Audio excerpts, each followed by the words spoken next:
नमस्कार, मैं हूं धर्मेंद्र। आप देख रहे हैं online news India. Narendra Modi आज अलीगढ़ आए और अलीगढ़ आकर के उन्होंने क्या कुछ कहा, उसको लेकर के विवाद क्यों हो रहा है, इस पर बात करेंगे। चौधरी चरण सिंह को लेकर के उन्होंने क्या कुछ कहा, इसको लेकर के बात करेंगे। और अलीगढ़ में ताले बनते हैं और अलीगढ़ के मुसलमानों के लिए उन्होंने क्या कुछ कहा है, इस पर बात करेंगे। केशव प्रसाद मौर्य नरेंद्र मोदी की इस रैली में नहीं आए, क्यों नहीं आए, उस पर बात करेंगे। और योगी आदित्यनाथ ने क्या कुछ कहा, उस पर भी बात करेंगे। कई सारे अहम मुद्दे हैं जो आज अलीगढ़ की मोदी की इस रैली से जुड़े हुए हैं, सब पर एक एक करके बात करेंगे। इसलिए इस वीडियो को आज अंत तक जरूर देखें। क्या कुछ आज दिन भर रहा और उसमें सच्चाई कितनी है, क्या कुछ कहा गया है और वो तथ्य कितने सही है, वो सब आपके सामने रखेंगे। सबसे पहले आप ये देखिए, पीएम मोदी ने अलीगढ़ में कहा कि अलीगढ़ के मुस्लिम ताले वाले मेरे पिताजी के दोस्त थे। पीएम मोदी ने सुनाया किस्सा। पीएम मोदी ने किस्सा सुना दिया अलीगढ़ में पहुंच करके उन्होंने किस्सा सुना दिया और उन्होंने कहा कि अलीगढ़ से एक मुस्लिम शख्स थे जो गुजरात में ताले बेचने के लिए आते थे और मेरे पिताजी के पास में वो जो उनके पिताजी की चाय की दुकान थी उसके ऊपर जो है वो आकर के ताले बेच करके रख करके जाते थे। ये किस्सा उन्होंने सुनाया। एक बार किस्सा आप सुन लीजिए। नरेंद्र मोदी जी ने कहा कि अलीगढ़ के ताले वाले मुस्लिम सेल्समैन हर तीसरे महीने हमारे गांव में आते थे। मुझे अभी भी याद है कि वो काली जैकेट पहन करके आते थे। सेल्समैन होने के नाते हर 3 महीने में वो आते थे। उनकी मेरे पिताजी से अच्छी दोस्ती थी। आते थे, 2-4 दिन गांव में रुकते थे, आसपास के गांव में व्यापार भी करते थे। वो जो भी पैसा दुकानदारों से वसूल करके लाते थे मेरे पिताजी के पास छोड़ देते थे। मेरे पिताजी उन पैसों को संभालते थे, फिर जब वो गांव छोड़ करके जाते थे तो उन पैसों को लेकर के जाते थे। ये कह रहे हैं, यानी एक तरफ से जो है ये दिखा रहे हैं कि देखिए अलीगढ़ के मुस्लिम आकर के उन्हीं के पिताजी को ठिकाना ढूंढते थे और पैसा भी उन्हीं को सौंप देते थे। हमारे पिताजी बड़े जो है ईमानदार व्यक्ति थे। अब देखिए, हम भी मान लेते हैं कि नरेंद्र मोदी जी के जो पिताजी है वो ईमानदार रहे होंगे, लेकिन ये नरेंद्र मोदी जी का जो कनेक्शन है वो जहां पर भी जाते हैं कुछ ना कुछ कनेक्शन मिल ही जाता है। नरेंद्र मोदी जी ने तो बांग्लादेश में जाकर के ये भी कह दिया था कि बांग्लादेश की आजादी में उस आंदोलन में मैं भी शामिल था।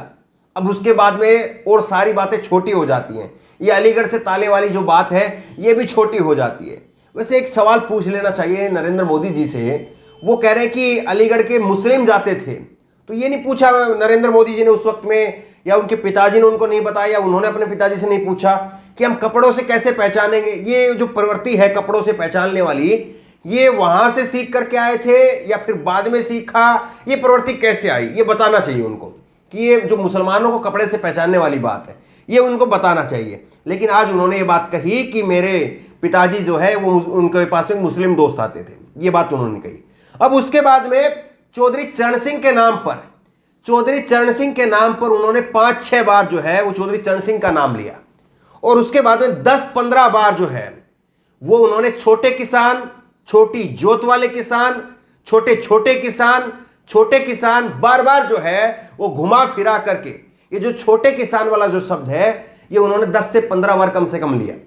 किसानों को भी बांट दिया है, छोटे किसान अलग हैं, बड़े किसान अलग हैं, और बड़े किसान जो है वो बॉर्डर पर धरना दे रहे हैं, छोटे किसान तो मोदी की वाह कर रहे हैं। ये बात वो कहना चाह रहे हैं। ये तो सच्चाई है कि हाँ, देश में छोटे किसान जो है वो अब ज्यादा है, क्योंकि जैसे जैसे जनसंख्या बढ़ी जमीनें बढ़ती चली गई, ये बात सच्चाई है। लेकिन उसी सच्चाई को पकड़ करके नरेंद्र मोदी एक कहानी जो है वो गढ़ने की कोशिश कर रहे हैं कि छोटे किसान उनसे जो है खुश है। वो चौधरी चरण सिंह की आज वो बात कर रहे हैं कि चौधरी चरण सिंह के रहते ये हुआ वो हुआ, कई सारी बातें उन्होंने चौधरी चरण सिंह के नाम पे कही। हम उनको एक भाषण याद दिलाते हैं। 2017 में चौधरी चरण सिंह के नाम पर कहा था कि उत्तर प्रदेश के हर जिले में सरकार के खजाने से 500-700 हजार करोड़ रुपए निकाल करके हर जिले में चौधरी चरण सिंह के नाम पर किसान कल्याण कोष की रचना की जाएगी। यह उन्होंने 2017 में कहा था। अब डबल इंजन की सरकार करीब 5 साल तक रही, 5 साल पूरे होने को है। 5 साल तक आपकी डबल इंजन की सरकार रहती है, आखिरकार यह क्यों नहीं हो पाया? चौधरी चरण सिंह के नाम पर जो अपने नाम लेकर के उनके वोट उनके नाम पर बटोरे थे, वो जो कहा था आपने वो पूरा क्यों नहीं किया? अब जो आप कह रहे हैं छोटे किसान, छोटी जोत वाले किसान, छोटे किसान, चौधरी चरण सिंह, ये बार बार जो आप रट्टा लगा रहे हैं, तो जो आपने कहा था वो सच साबित क्यों नहीं हुआ? सुनिए आप। उत्तर प्रदेश के हर जिले में सरकार के खजाने से 500-700 करोड़ रुपया निकाल करके हर जिले में चौधरी चरण सिंह किसान कल्याण कोष की रचना की जाएगी। ये मैं आज कहता हूं भाइयों।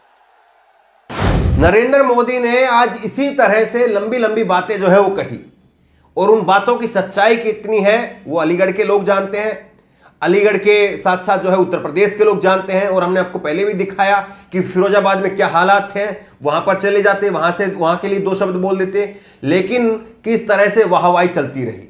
योगी आदित्यनाथ ने क्या कहा वो भी आपको बताएंगे, लेकिन उससे पहले केशव प्रसाद मौर्य जो कि डिप्टी सीएम है वो आए नहीं। इस कार्यक्रम में योगी आदित्यनाथ मौजूद थे, इस कार्यक्रम में गवर्नर भी मौजूद थी, और इस कार्यक्रम में दूसरे डिप्टी सीएम दिनेश शर्मा वो भी मौजूद थे, लेकिन केशव प्रसाद मौर्य मौजूद नहीं थे। पूरी सरकार वहां पर थी, तो केशव प्रसाद मौर्य आखिरकार क्यों नहीं आए? और नरेंद्र मोदी जी ने अपने भाषण में एक बार भी कहीं से भी डिप्टी सीएम केशव प्रसाद मौर्य का ना कोई नाम लिया, ना कोई जिक्र किया। तो क्या, और उन्होंने नाम लिया दिनेश शर्मा का, जरूर दिनेश शर्मा का शुरुआत में ही नाम लिया उन्होंने। तो क्या बीजेपी ये मान करके चलती है कि पिछड़े तो उनके पास में रहेंगे ही रहेंगे, केवल ब्राह्मण थोड़े से नाराज हैं उनको सेट कर लिया जाए, और बार बार जो है वो ये जाट राजा महेंद्र प्रताप सिंह का नाम लेकर के, महेंद्र सिंह का नाम लेकर के वो जाटों को खुश कर लेंगे, चौधरी चरण सिंह का नाम लेकर के जाटों को खुश कर लेंगे, दिनेश शर्मा का नाम जो है वो उन्होंने लिया, उससे ब्राह्मण खुश हो जाएंगे, केशव प्रसाद मौर्य का नाम नहीं लिया। तो क्या बीजेपी ये मान करके चल रही है कि पिछड़े कहीं नहीं जाएंगे, पिछड़े जो ओबीसी की कैटेगरी है वो तो उनके पास में रहेगी। ये सवाल जो है महत्वपूर्ण है कि आखिरकार जिस केशव प्रसाद मौर्य को पहले स्टूल पर जगह दी गई थी, ये तस्वीर आप देख लीजिए, एक तरफ योगी बैठे हैं, एक तरफ दिनेश शर्मा बैठे हैं, और बीच में स्टूल के ऊपर स्टूल दिया गया था उनको। लेकिन आज पूरे मंच पर क्या स्टूल भी नहीं था उनके लिए? क्या इतनी जगह भी नहीं थी कि एक स्टूल उनका लगाया जा सके, कहीं पे कोने में, कहीं पे आगे पीछे करके एक स्टूल पर उनको बैठाने की जगह नहीं मिली? और क्या कुछ जो है कारण रहा इसके पीछे कि केशव प्रसाद मौर्य नहीं आए? ये उनके ट्विटर हैंडल पर भी हमने जाकर के देखा, तो वहां पर भी कोई कारण नहीं दिखाया। तो आखिरकार ये बीजेपी के अंदर चल क्या रहा है? अब बात करते हैं योगी ने क्या कहा। योगी ने अपने भाषण की शुरुआत जो है वो कोरोना काल से की, और उन्होंने कहा कि जीवन और जीविका बचाने के लिए 5 किलो अनाज दे रहे हैं। और सबसे बड़ी बात है, उन्होंने ये भी कहा कि 2 वैक्सीन नरेंद्र मोदी जी ने, उनकी सरकार ने लोगों को समर्पित किए, ये कहा। 8 करोड़ लोगों को उत्तर प्रदेश में वैक्सीन लग गया, ये कहा।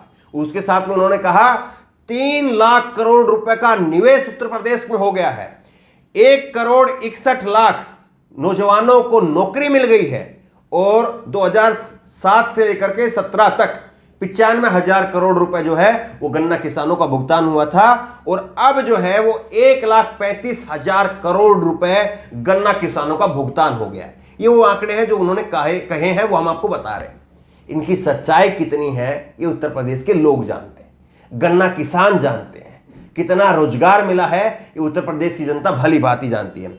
लेकिन सवाल यह है कि किस तरह से आज दिन भर उत्तर प्रदेश में जुमलों की बारिश होती रही, और उस जुमले की बारिश में कैसे कैसी कहानियां कहां से निकाल करके कहानियां लेकर के आकर के वो गढ़ी गई, वो बताई गई, लेकिन उनकी सच्चाई क्या है लोग जानते हैं। नरेंद्र मोदी जी पंजाब में जाते हैं तो वहां कोई ना कोई अपना रिश्ता जोड़ लेते हैं, उत्तर प्रदेश में जाएंगे तो वहां अपना कोई रिश्ता जोड़ लेते हैं, त्रिपुरा में जाएंगे वहां कोई रिश्ता जोड़ लेते हैं, श्रीनगर में जाएंगे तो कोई रिश्ता है उनका, कन्याकुमारी में, कोई शहर ऐसा नहीं है कि जहां उनके साथ में कोई रिश्ता ना हो।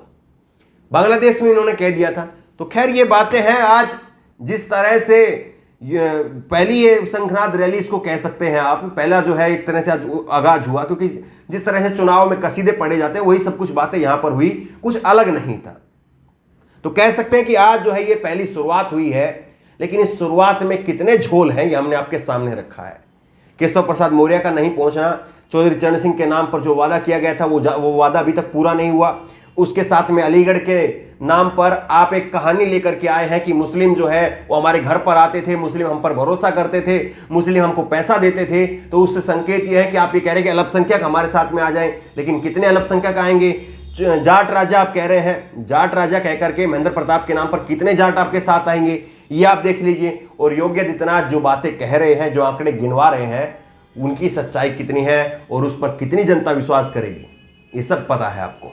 बहरहाल इस खबर को ज्यादा से ज्यादा लोगों तक शेयर करिए ताकि लोगों तक सच पहुंचे और लोगों को पता चले कि आखिरकार जो कहा जा रहा है, जो बताया जा रहा है, जो दिखाया जा रहा है, उसके पीछे सच्चाई कितनी है और कितना झूठ है, ये लोगों को पता चल सके। इस खबर को लेकर, इस वीडियो को लेकर आपकी जो भी राय हो नीचे कमेंट बॉक्स में अपनी राय जरूर दें और इसी तरह की तमाम खबरों के लिए ऑनलाइन न्यूज़ इंडिया सब्सक्राइब करें, साथ में जो बेल आइकन है घंटी उसको जरूर दबाएं ताकि जैसे भी वीडियो अपलोड करें उसकी नोटिफिकेशन आपको तुरंत मिल सके।